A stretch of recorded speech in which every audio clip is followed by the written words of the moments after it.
अर्चनीय वंदनीय मुद मंगलमय संत समाज, सम्माननीय सत्संग प्रेमी बंधुओं एवं श्रद्धामती देवियों,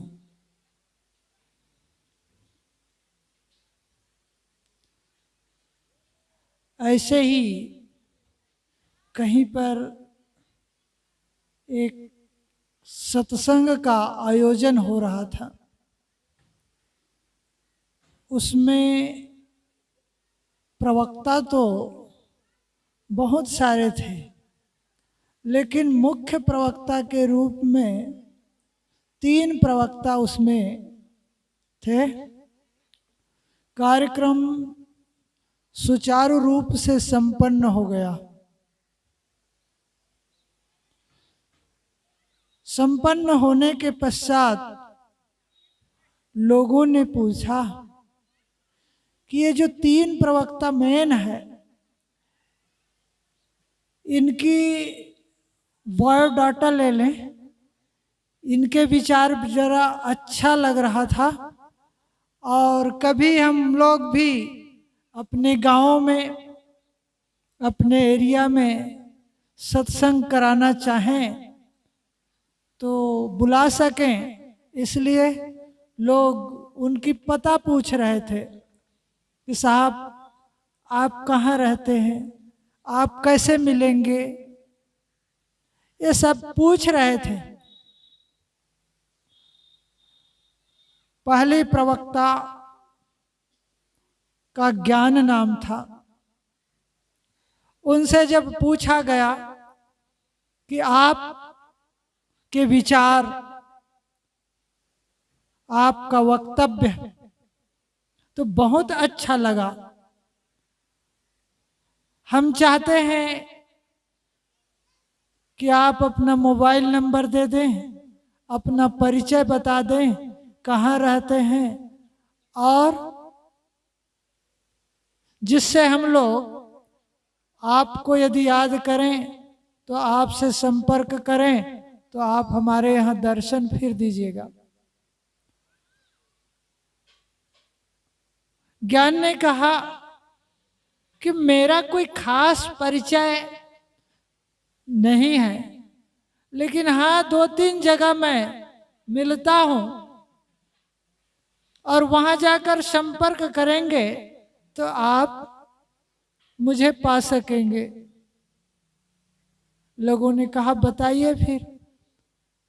ज्ञान ने कहा मैं संतों के समागम में मिलता हूं, पोथी पुराणों में, साहित्य में मुझे आप ढूंढ सकते हैं। कहीं ज्ञान की चर्चा हो रही है, वहां आप मुझे ढूंढें, या पोथी और पुराणों में ढूंढें, मैं मिल जाऊंगा। दूसरे से पूछा गया। दूसरा का नाम ज्ञान और दूसरे का नाम था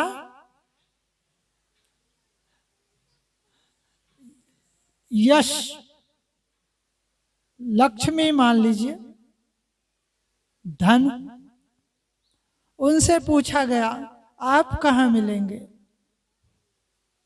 उन्होंने उत्तर दिया कि मैं सेठों के गोदामों में, नृप के कोषागारों में,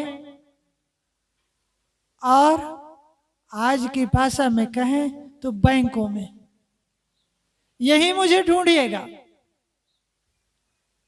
और मैं वहां मिल जाऊंगा।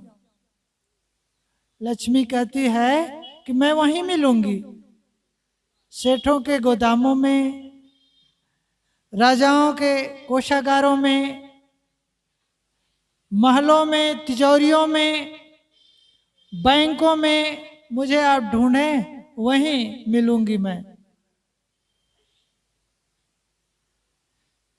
तीसरे प्रवक्ता से लोगों ने पूछा कि आप भी बता दें अपना परिचय, आप कैसे मिलेंगे, कहाँ मिलेंगे। तीसरा प्रवक्ता का नाम था इज्जत।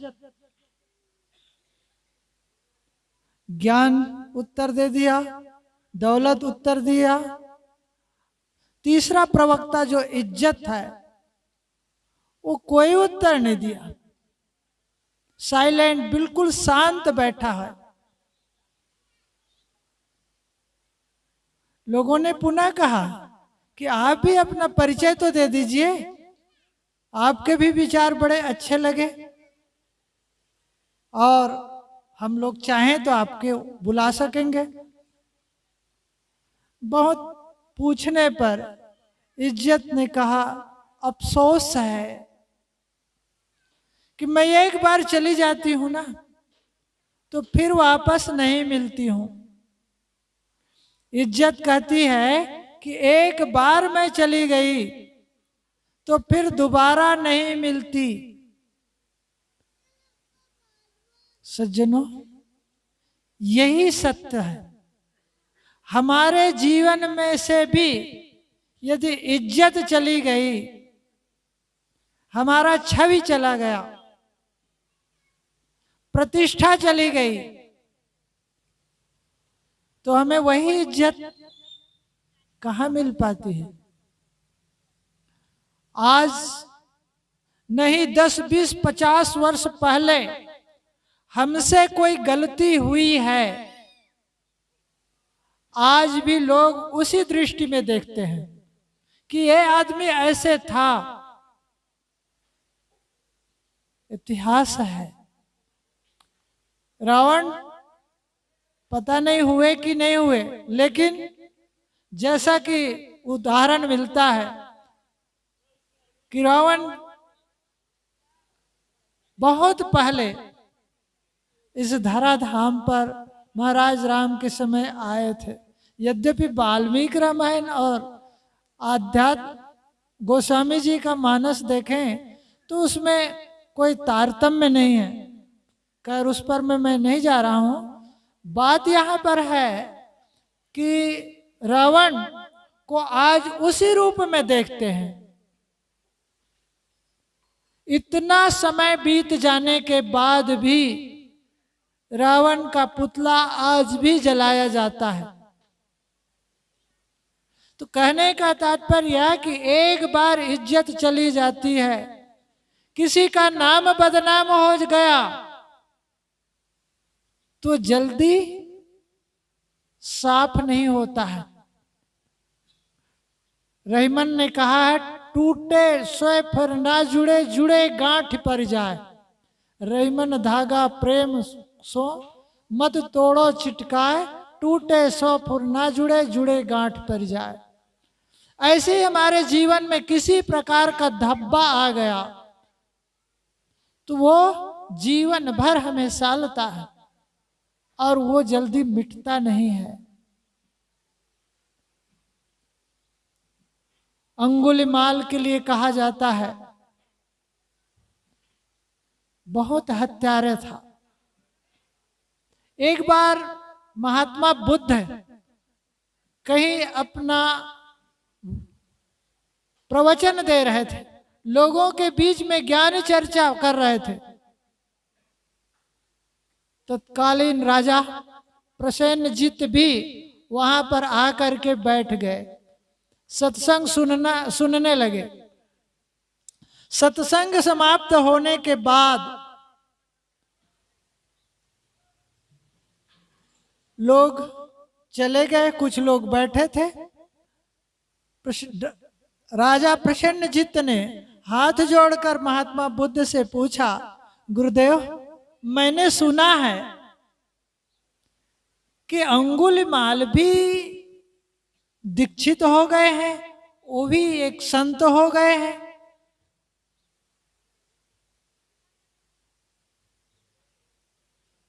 बुद्ध ने कहा, जो तुम्हारे बगल में बैठे हैं ना, बुद्ध ने कहा जो तुम्हारे बगल में बैठे ना, वही तो है अंगुलीमाल, जो आज इस प्रकार संत वेश में दिखाई पड़ रहे हैं। इतना सुनना था कि राजा का पसीना पसीना हो गया। मतलब इतना खूंखार, उन्होंने अपने जीवन को बदल लिया है। अंगुलीमाल ने अपने जीवन को बदल लिया है, फिर भी लोग उसी दृष्टि से आज भी देखते हैं। तो कहने का तात्पर्य यह कि इज्जत एक बार चली जाती है तो अब बार बार वह मिलती नहीं है। वो कहावत आप याद करें, लाखों फूल कम है, लाखों फूल कम है, गला को सजाने में एक भूल काफी है जीवन भर रुलाने में। जीवन भर भोगते हैं और एक दोष को यदि सुधारते हैं तो दूसरा दोष अपने आप सुधरता जाता है, सुधरता जाता है। धीरे धीरे हमारा गला, जैसे कहा हमारे ऋषि कहते हैं, माल्यम कस विचित्र पुष्प रचितम प्रीतई न संजायते। किसको शोभा नहीं देती? अनेक रंगों का जो फूल है उससे बने माला किसको अच्छा नहीं लगता है। इसी प्रकार जिनके अंदर सद्गुण है, सदाचार है, नैतिकता है, वह किसको अच्छा नहीं लगता है। तो मैंने तो शुरू किया था कि हमारे अंदर जो इज्जत है, हमारे जीवन का जो इज्जत है, वो एक बार चली जाती है तो वह फिर नहीं मिलती है। सदगुरु कबीर ने कहा है, फहम आगे फहम पाछे, फहम दाहिने डेर, फहम पर जो फहम करे सो फहम है मेर। आगे पीछे दाएं बाएं हर जगह सावधानी की आवश्यकता है। हमारे जीवन से यदि सावधानी हटी, दुर्घटना घटी। रेलवे यार्ड में लिखा रहता है, सावधानी हटी दुर्घटना घटी। हम जरा सा असावधान होते हैं तो निश्चित है दुर्घटना घटना ही है। इसलिए हम कोई भी काम करते हैं, जीवन में जो भी काम करते हैं, बहुत सावधानी पूर्वक करने की आवश्यकता है। एक एक कर्म को हम निरख परख करके करें। जो आदमी अपने कर्मों को सोच समझ करके करता है, वही की जीवन से सुगंधी आती है। भोजन में जो स्वाद का स्थान है, फूलों में जो स्थान सुगंधी की है, वही स्थान हमारे जीवन में चरित्रता की है। यदि चरित्र नहीं है हमारे जीवन में तो हमारे पास है क्या चीज? नैतिकता नहीं है, सदाचार नहीं, तो हमारे जीवन में कुछ भी नहीं है। सज्जनों, यदि एक एक फूल को, यदि एक एक सुगंधी को रोज हम अपने घर में लाते जाएंगे तो सुगंधी से अपना घर भर जाएगा।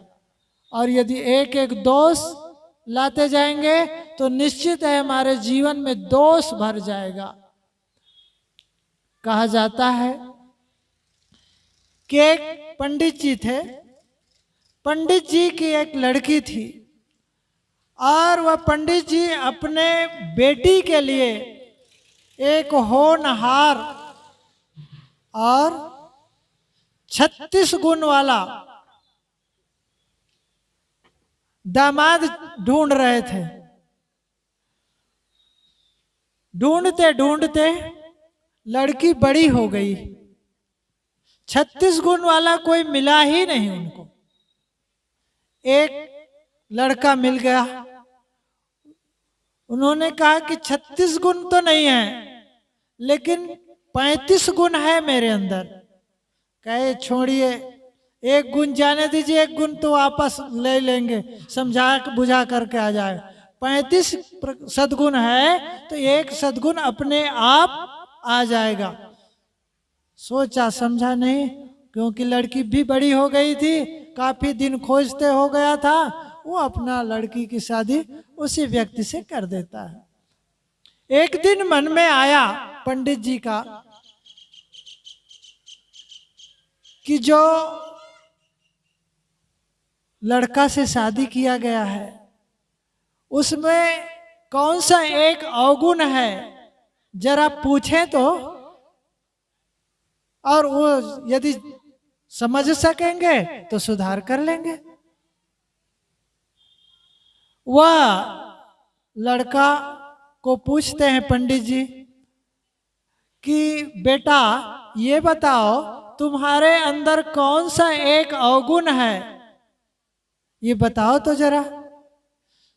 35 सद्गुण है तो ये एक अवगुण को भी छोड़ दो, पूर्ण रूप से सद्गुणी हो जाओ। दामाद ने कहा कि पिताजी मेरे अंदर कोई ज्यादा बड़ा अवगुण नहीं है। तो कहे कभी कभी मैं प्याज खाता हूं। लड़का ने कहा कभी कभी प्याज खाता हूं। पंडित ने कहा सोचा कि कोई बात नहीं, प्याज कोई खास अवगुण नहीं है, लेकिन हम लोग चूंकि पंडित हैं और प्याज खाना छोड़ दे तो कोई बड़ी बात नहीं है, चलिए छुड़ा लेंगे। लेकिन उन्होंने कहा कि पिताजी ज्यादा नहीं खाता हूं, कभी कभी खाता हूं। पंडित जी ने पुनः पूछा कि बेटा कब ऐसा समय आता है जब तुम्हें प्याज खाना पड़ता है? कह नहीं कभी कभी खाता हूं पिताजी, ज्यादा नहीं खाता हूं। तो वही तो पूछता हूं कि कब खाना पड़ता है प्याज। उसने कहा कि मैं शराब पीता हूं ना, तब प्याज खाता हूं, वरना प्याज नहीं खाता। पंडित जी का तो सिर चकरा गया, अरे ये तो कहाँ प्याज। कहे पिताजी जब शराब पीता हूं तो उसका दुर्गंध को दबाने के लिए प्याज खा लेता हूं, तो कभी कभी खाता हूं, हमेशा नहीं खाता हूं। पंडित जी ने कहा ये तो बहुत बड़ा दोष है। फिर उसने कहा कि अच्छा ये बताओ प्याज कब खाते हो, शराब कब पीते हो? कहे ज्यादा नहीं पीता हूं। कहे ज्यादा नहीं पीता हूं, कभी चोरी का माल जब ज्यादा आ जाता है तब शराब पीता हूं, वरना शराब नहीं पीता हूं। चोरी मतलब इसका मतलब चोरी भी करते हो? कहा हाँ कभी कभी। उसने कहा चोरी कब करते हो? जब जुआ में जीता हुआ पैसा समाप्त हो जाता है तब चोरी करता हूं पुनः फिर। तो कहने का मतलब कितने एक अवगुण आया केवल प्याज खाने का, तो उसके अंदर कितना अवगुण आता चला जाता है। सज्जनों हम सबके जीवन में भी इसी प्रकार एक अवगुण यदि आ गया, एक दोष यदि आ गया तो धीरे धीरे लाइन लग जाता है। हम कोई भी दोष को छोटा न समझें, कोई भी बुराई हमारे अंदर है तो उसको छोटा न समझें, उसको त्यागने का प्रयास करें। और यहाँ सत्संग में आकर के एक न एक दोष को छोड़ करके जाइए। कोई गाली देता है, कोई झूठ बोलता है, कोई तंबाकू खाता है, शराब पीता है, बीड़ी पीता है, किसी प्रकार कोई भी दोष हो, इस संसार कबीर मंदिर के कार्यक्रम में आप आए हैं तो यहाँ से एक, मैं नहीं कहता हूं कि आप खुल करके बोले, अपने मन में प्रतिज्ञा करके जाएं कि मैं एक दोष छोड़ता हूं। देखेंगे आपके अंदर एक साहस हो जाएगा और वह धीरे से दूसरा दोष भी छोड़ने का एक हिम्मत बनेगा। इसलिए अपने अंदर कोई भी दोष हो उसे छोड़े। तो साहब कहते हैं मैंने शुरू किया था इज्जत। हमारे अंदर जो एक बार इज्जत चली जाती है ना, वो फिर वापस नहीं मिलती है। और सद्गुण और सदाचार यदि आने लगता है तो धीरे धीरे धीरे धीरे बूंद बूंद से घड़ा भरता है। इसी प्रकार सद्गुण और सदाचार से हमारा जीवन भर जाएगा। और निश्चित है हमें जिस चीजों की इच्छा है, कामना है, वह हमारे जीवन से ओत प्रोत हो जाएगा। बस इन्हीं शब्दों के साथ मैं अपने वाणी को विराम देता हूँ। बोलिए सतगुरुदेव की